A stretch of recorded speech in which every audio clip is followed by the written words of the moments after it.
돈을 써도 시작을 못하는 사람, 돈이 없어도 시작을 하는 사람.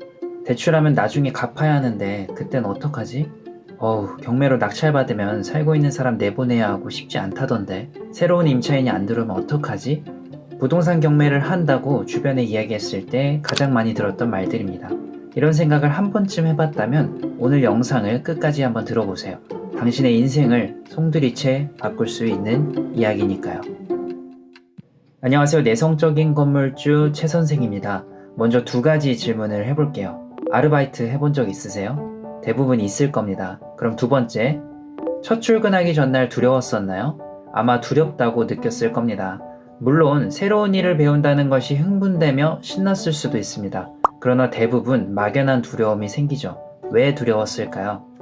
아무것도 모르는 상태이기 때문이죠. 가서 뭘 해야 할지, 손님이 오기 전에 무슨 준비를 해야 할지, 손님이 오면 어떤 멘트를 해야 할지. 그런데 일주일만 지나도 로봇처럼 오픈 준비를 하고 손님에게 인사를 하고 주문을 받습니다. 두려움은 사라지고 출근하기 귀찮아질 뿐이죠. 부동산 경매도 마찬가지입니다.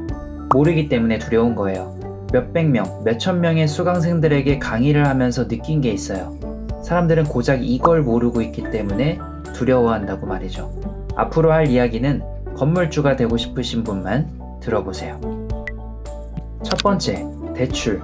제가 어렸을 때부터 들었던 대출은 이래요. 대출 이자가 세상에서 가장 아까운 돈이다.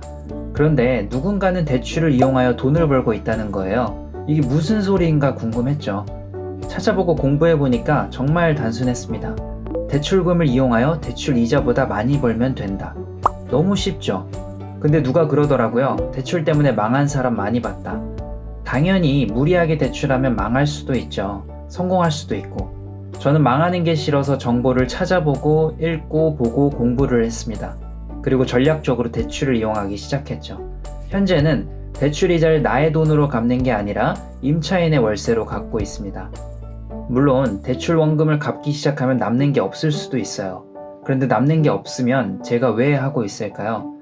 당연히 원금까지 계산해보고 괜찮으니까 하지 않을까요? 한 수강생분이 그러더라고요. 대출 원금을 나중에 갚아야 한다는데 어떡하죠? 그 돈은 뭘로 갚나요?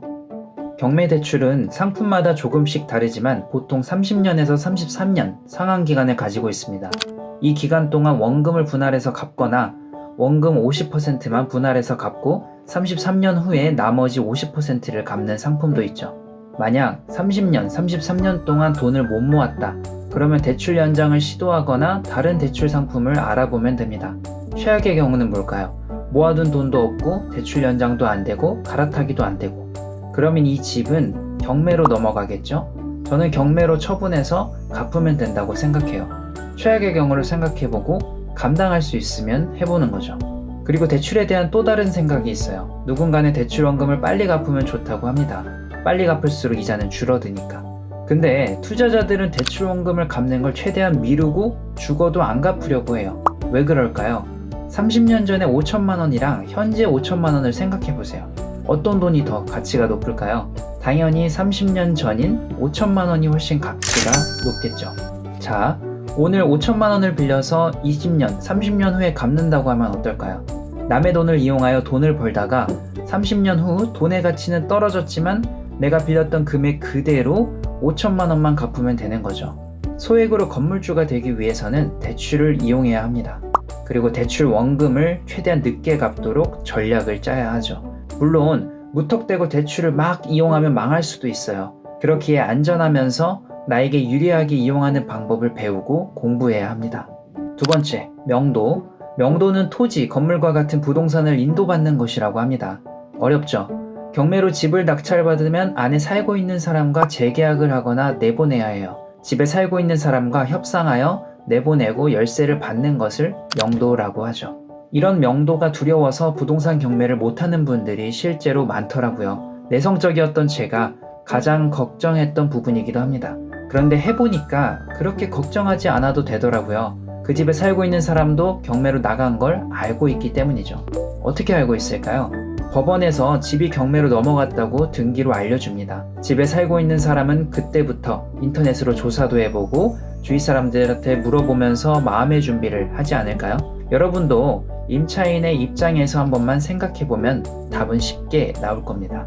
그래서 명도하러 가면 협상이 잘 되는 경우가 많아요. 어찌됐든 법으로 따지면 낙찰자, 즉 집주인이 결국 집을 받게 되어 있기 때문이죠. 협상이 잘 안 된다 해도 거주자에 따른 대처 방법이 있긴 합니다. 이 방법들을 설명하기에는 내용이 조금 많기 때문에 기회가 된다면 따로 영상을 만들어 보겠습니다. 세 번째, 공실. 임차인이 안 들어오는 상황을 공실이라고 합니다. 이런 경우 대출 이자를 내야 되는 상황이기 때문에 걱정이 되죠.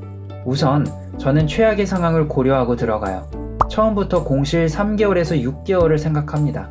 내가 감당할 수 있는 이자에 맞춰서 부동산을 알아보는 거죠. 근데 아이러니하게도 모든 집들이 평균 2개월 이내 임차인이 들어왔어요. 수강생분들을 봐도 2, 3개월 이상 넘어간 경우를 못 봤습니다. 공실을 아예 없앨 수 있는 방법은 없지만 경험상 리스크를 최소화할 수 있는 방법이 있습니다. 이 방법은 강의에 있는 내용이라 계약사항 때문에 전부 공개할 수는 없지만 기회가 된다면 일부라도 공유해 보겠습니다. 자, 마지막 네 번째, 투자자 마인드. 여러분도 아시다시피 살면서 행복한 일만 있지는 않습니다. 어떤 일을 하든 장애물이 존재하죠. 투자도 마찬가지예요. 어떤 투자에서든 항상 문제는 생기죠. 이때 남을 탓하거나 환경을 탓하거나 포기해버리면 끝이에요. 투자자는 문제를 해결하는 사람이라는 말이 있어요. 문제를 해결하고자 한다면 방법이 보이고 아닌 사람은 핑계만 보인다. 이런 마인드를 가졌다면 당신은 무엇을 하든 성공할 겁니다. 흑수저 28살이 집을 3채 살 수 있었던 이유. 건물주가 되고 싶으신 분은 무료 소책자를 읽어보세요. 영상 아래에 있는 본문글에 링크 걸어두겠습니다. 또는 네이버에 내성적인 건물주를 검색해보세요. 평범한 직장인으로서 당신이 하는 모든 고민과 선택에 진심으로 응원의 마음을 전합니다. 행복한 하루 보내세요.